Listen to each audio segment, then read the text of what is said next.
नाव प्रियंका विवेक Chaudhari. Okay. मी नायगाववरून येते. अच्छा. मला इथं बरेच स्टुडंट दिसले तुमच्यासारखे महालक्ष्मीचं वर्क करताना आणि मला वाटतं सगळेच हॅप्पी आहेत इथे क्लास लावून. तुम्ही ॲप्रिकलाच का चॉईस केलं तिथे क्लास करण्यासाठी?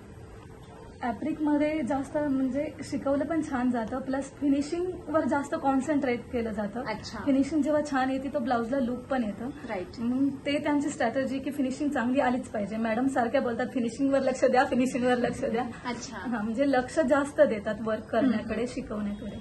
कमीत कमी कालावधीमध्ये जास्तीत जास्त चांगलं कशा पद्धतीनं शिकवलं जातं हे ॲप्रिकमध्येच मला पाहायला मिळाले. ओके. तुम्ही खुश आहात इथे क्लासला? हो. नमस्कार ताई. नमस्कार. कुठून आलात तुम्ही क्लासेससाठी? मी शेवाळवाडी. शेवाळवाडीवरून. आणि काय शिकलात आज? काय बनवलंय तुम्ही? आज हे स्लीवची डिझाईन आहे. अच्छा. त्याच्यामध्ये सगळ्या टाईपचे वर्क आहे. ओके. हे हा लोड आहे आणि हे जरीचं वर्क परत. ओके. नाही का हे वॉटर स्टिच आहे.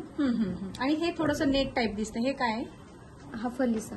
फलिसा. अच्छा. म्हणजे थोडंसं काहीतरी युनिक वेगळं आणि वाटतंय हे तुमच्याकडचे सिक्वेन्स म्हणजे पॅटर्न. ह्याच्यामध्ये ऑल टाईपची डिझाईन आहेत. म्हणजे फलिसा, सिक्वेन्स, बीड्स, ओके. कडदाना ऑल टाईपचे यूज करून. आणि हे लटकन आहे. हो. लटकन हे स्वतः तुम्ही बनवलेले आहे? ओके. हे ब्रायडल साठी यूज केलं जातं. अच्छा. ब्रायडल साठी यूज केलं जातं अशा पद्धतीचं हेवी ब्लाऊज.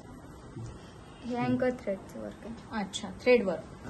आणि याच्यामध्ये पण वेगवेगळ्या डिझाईन दिसत ऑल आहेत. टाईपचे रोज. हे पण तुम्हीच बनवलं? हा.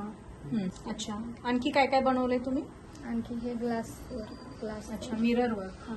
ओके.